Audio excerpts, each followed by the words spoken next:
Yo les gars, on se retrouve pour une toute nouvelle vidéo. Donc aujourd'hui une vidéo qui va être hyper rapide parce que j'ai pas vraiment le temps. On va aller à l'essentiel, donc on va aller voir la liquidation de map toujours. On va aller voir BTC, on va aller voir quelques altcoins. Avant ça, je vais vous présenter, je trouvais ça assez drôle, mon petit bonsaï qui pousse. J'espère qu'il va nous porter chance. Toute sa croissance, je veux qu'il apporte que des gains de ouf en crypto. Voilà, ça va être un peu mon chouchou, mon porte-bonheur. Bref, on s'en bat les couilles. Maintenant, on va passer à ce qui est concret. Allez, sur CoinGlass. Alors, donc, maintenant, j'utilise CoinGlass et Ankh. Parce que c'est genre deux trucs différents. Je me dis, bon, bah, on fera une moyenne des deux résultats et on verra c'est quoi qui a le plus raison. Même si je pense pas que ça diffère de ouf, hein, c'est juste un site différent. Les données, je sais pas si elles sont différentes, on s'en fout de toute façon. On est juste là pour voir la liquidation de map. Donc, en 3 jours, donc sur les 3 derniers jours, on a eu pas mal de liquidations. Donc, on a eu, bon, allez, je pense au tout et pour tout 80 millions. J'ai la flemme d'aller voir sur la liquidation totale, mais voilà, ça doit être un truc du genre. Donc, en court terme, il y a eu pas mal de personnes qui se sont placées en long, qui ont mis du coup leur stop loss ici parce qu'ils pensaient pas qu'on allait redescendre. Hop, là, on est venu les liquider. Pareil, ici on a fait un petit mouvement à la hausse parce qu'il y en a beaucoup qui ont short. Et donc on est venu arranger un peu tout ça. Et on est du coup actuellement au 102 000 et on était au plus bas au 101 500. Donc là on a encore pas mal de liquidations à aller rechercher. Comme on regarde en un mois, on voit qu'il y a énormément de liquidations là. Surtout quand on regarde en 2 semaines, je vous le mettrai pas parce que j'ai la flemme. Mais en 2 semaines en gros on voit énormément de liquidations là et pas grand chose là. Ce qui est complètement normal parce qu'on est déjà venu les liquider ici. Mais après le mouvement, je pense pas qu'il soit terminé. Parce qu'il en reste encore pas mal ici. Il en reste beaucoup moins que là, mais il en reste quand même pas mal. Donc à prendre en compte, soit on va faire un pump and dump, parce qu'en général, tu fais les mouvements les plus probables pour faire le plus de liquidation, donc on va voir. On verra ce que ça donne, je saurais pas vous dire exactement. Là vraiment, le marché, il reste un peu compliqué à analyser. Janvier, février, c'est pas top. Normalement, février, c'est top pour les altcoins et tout, mais je sais pas. Donc ensuite, pour la heatmap tout court, pas la liquidation, c'est qu'on voit du coup un peu les résultats de chaque crypto, etc. Donc au global, on a quand même perdu pas mal de pourcentage, mais vous allez voir, on regagne, de la dominance sur le BTC. Donc on va passer à TradingView. Donc là j'étais en train d'analyser Aevo parce que j'ai recommencé le rec, je me suis un peu emmêlé les pinceaux les gars, c'est la fatigue. J'ai rien dormi, on prépare un énorme projet avec Gabin du groupe et j'ai fait le montage de ce gros projet. Normalement on va sortir ce gros projet, vous aurez pas d'idée, toutes les 2 semaines. Voilà. Donc je suis assez fier de ça. Un gros montage qui m'a valu quelques heures de sommeil en moins, mais c'est pas grave. Donc on continue. Alors BTC, on pourrait, du coup, comme vous avez vu sur Telegram, je vous ai montré sur le groupe que j'avais pas pris ce short, mais que il était à prendre. Moi, j'estimais que le marché, il était trop. En gros, il n'y avait pas une tendance claire et donc je voulais vraiment pas le prendre ce trade, mais comme vous voyez, il tient bien, il tient bien. Parce que mon plan de départ sur les premières vidéos pour les nouveaux qui regarderaient, au cas où cette vidéo aille dans vos tendances, dans vos pour vous, etc. En fait, moi, mon scénario de base, c'était de faire une ABC, qu'on n'avait pas fait une ABC là, qu'on l'avait pas fini plus tôt, parce que en fait, quand on faisait là, je vais vous réexpliquer du début. On fait une XYZ. Dans une XYZ, en gros, XYZ, c'est une correction après une impulsion. Et donc, dans cette même correction, vous avez plusieurs corrections. Donc, une correction en A, B, puis C, une autre correction en A, B, puis C, et une autre correction en A, B, puis C. Et donc, on va l'analyser ici, je vais vous le remontrer en vite fait. Donc, là, on a notre A, B, puis C. Là, on a notre A, B, puis C. Là, on a notre A, B, puis C, qui s'est fait en un peu plus longtemps, parce que là, il n'y avait aucune A, B, puis C. Et en fait, tout le monde me disait, même il y avait des commentaires sur les premières vidéos qui disaient, bon bah, j'en ai marre de ces shorters de merde, nan. Et il est revenu s'excuser. Donc franchement, très belle mentalité. T'étais bloqué sur ton idée, t'as vu que j'avais raison, t'es quand même venu, t'as ravalé ton ego, ta fierté. Et franchement, bon, bien joué juste pour ça, moi j'applaudis, parce que vraiment, c'est pas souvent que ça arrive. Donc voilà, donc on a fini cette AB puis C, mais je me dis, ça c'était en 30 minutes, est-ce qu'en plus long terme on l'a vraiment fini? Ça, c'est la question que je me pose. Et donc, on peut revenir voir si on l'a fait. Donc là, on a notre gros mouvement. Donc le ABPC que je vous ai montré, c'était potentiellement la correction de ce mouvement-là. Mais donc la correction de ce gros mouvement, donc ce mouvement-là, donc ça ferait plutôt une A, B, puis une C. Et du coup, ça coïnciderait avec le fait qu'on vienne du coup récupérer toutes les liquidations qui est ici. Après, là où ça m'étonnera un peu plus, c'est qu'on vienne plus bas. Mais c'est possible parce que du coup, on a laissé une FVG à 85 000 et 75 000. Mais je sais pas, ça me paraît bizarre. On verra au moment venu, une fois que du coup, on sera un peu plus bas grâce à la ABC. On verra ça. En tout cas, je suis clairement pas pour que ça remonte, même si c'est un peu ambigu les tendances. Clairement pas pour que ça remonte genre dans la semaine à venir. Je pense que ça va plutôt aller chercher la mèche qu'on a fait ici. Je vais d'ailleurs la tracer comme ça. Vous allez voir, le graphe il va faire... Enfin, en tout cas, je pense et j'espère. On va passer maintenant aux altcoins. Donc le POP4. Le POP4 qui... Alors il faut vraiment que j'essaye de bien centrer pour que vous voyez, parce que je crois que je l'ai mal mis... Tac. Ouais, je l'ai vraiment trop mal mis le graphe, j'avais pas vu. J'espère que vous aurez tout vu en tout cas. Je le remets à l'arrache, on s'en fout un peu. Voilà. Donc le POP4, c'est nickel, on est venu chercher la mèche. Non, j'ai dit n'importe quoi. On était venu du coup chercher cette mèche là. On l'avait pas liquidée, donc on est remonté fort. Et après on est venu la liquider. Et on est venu même consolider. Et là du coup en même temps que BTC, il est venu crash. Tac. Pour vraiment confirmer. Et du coup en 4 heures clôturer en toute cette mèche. Donc là le sweep il est validé. Maintenant on va attendre le sweep de cette mèche et de cette mèche. Cette mèche, je suis pas convaincu qu'il viendra. Après, écoutez, on y est proche, donc pourquoi pas. Cette mèche, je pense, je dirais même 100% que je suis sûr qu'on vienne liquider et sweep tous les ordres qui sont ici. Après, à voir. Donc moi, pour l'instant, je vais peut-être essayer même de trouver un short. Après, le short, il va pas être ouf comparé aux autres shorts qu'on est venu faire, mais c'est pas grave. Donc, comment on fait? On va prendre une tendance. Donc, là, on voit qu'on a notre tendance en escalier et là, on a notre chute en ascenseur. La tendance, elle se fait à partir d'ici. Donc, on va prendre notre Fibo, hop, de là jusqu'à là.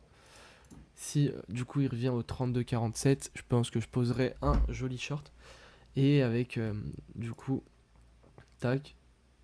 Ah, il y a même peut-être une FVG en plus court terme. Ouais, donc je viendrai plutôt positionner mon short ici.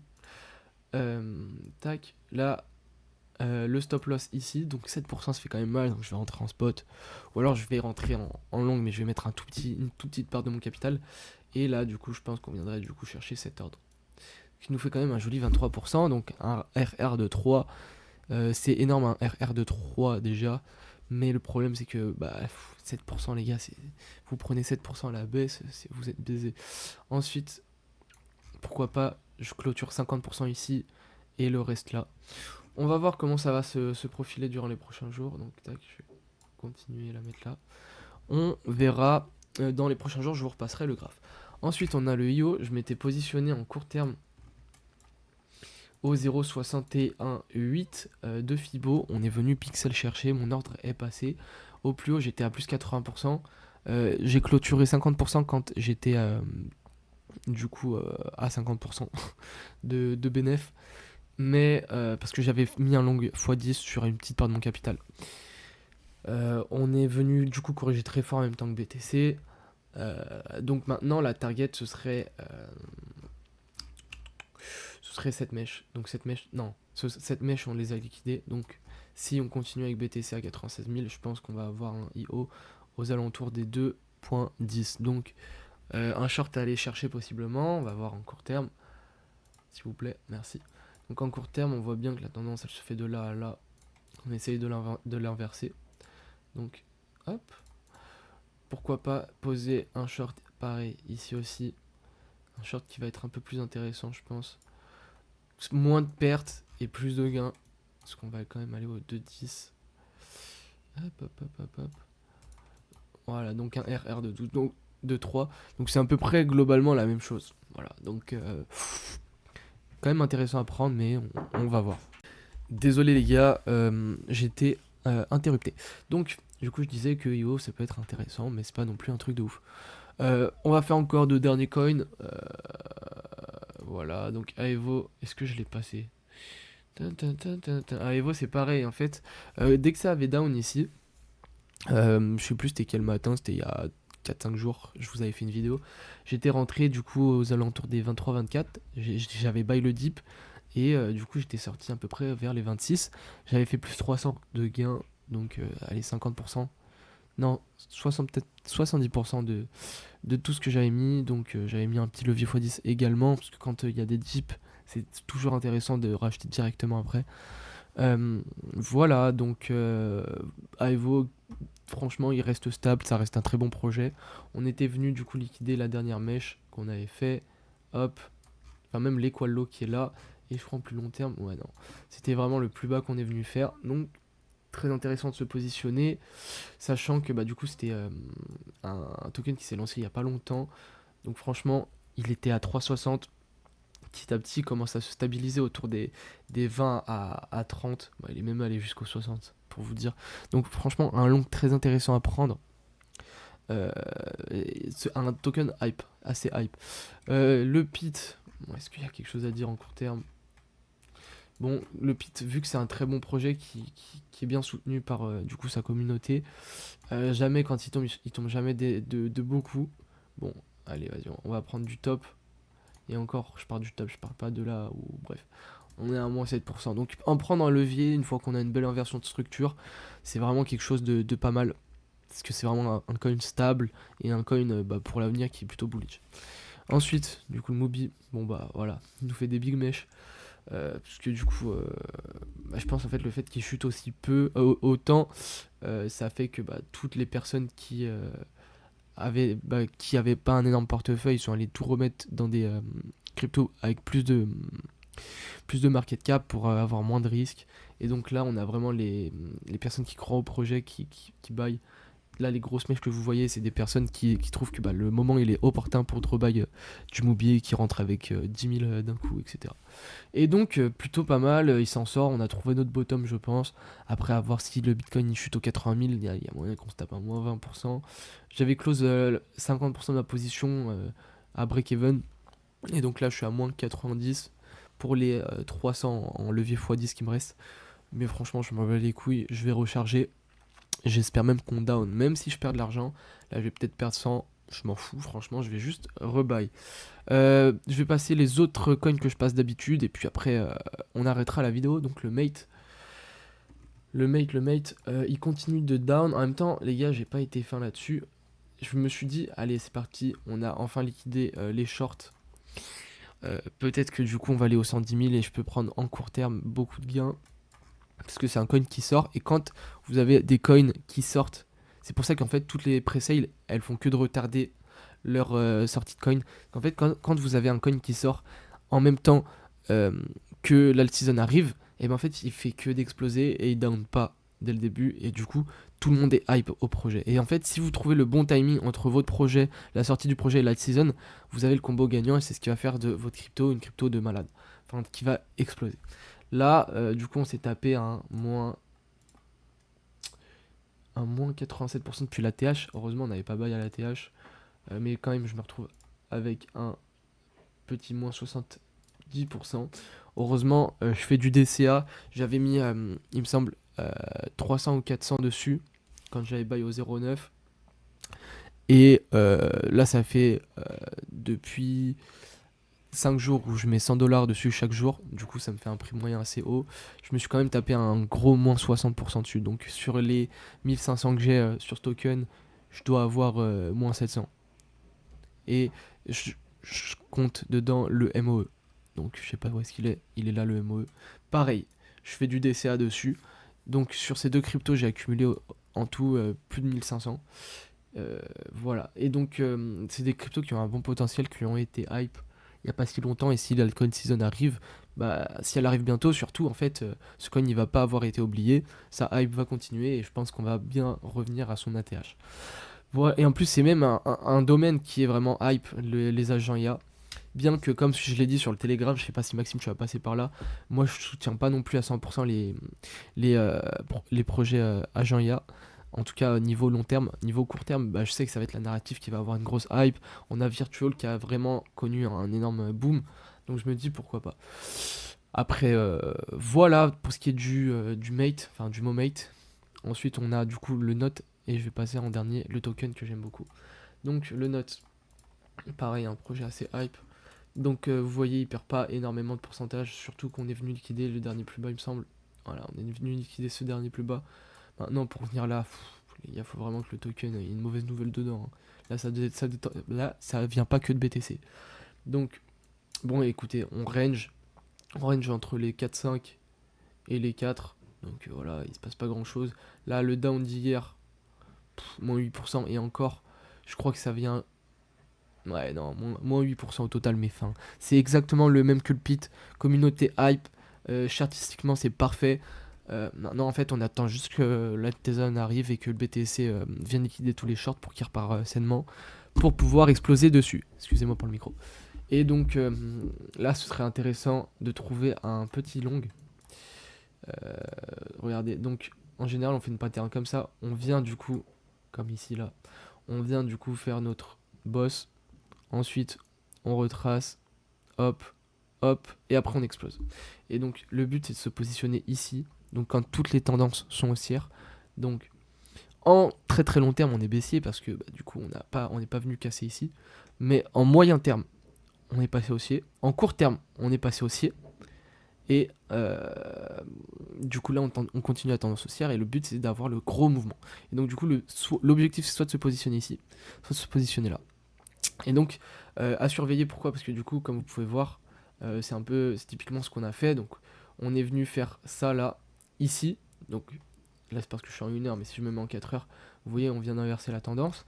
Là, on est revenu corriger, donc why not mettre un ordre ici, ou alors attendre de venir chercher les 0,618 qui serait du coup un peu plus bas, donc au niveau des 4,2 pour rentrer. Voilà, donc je pense que j'ai été pas mal au niveau des explications pour les entrées de ce token. Donc ensuite, on va analyser token fee que j'ai vu. Il est où ce con? On nique sa mère, on va aller là-dessus. Token.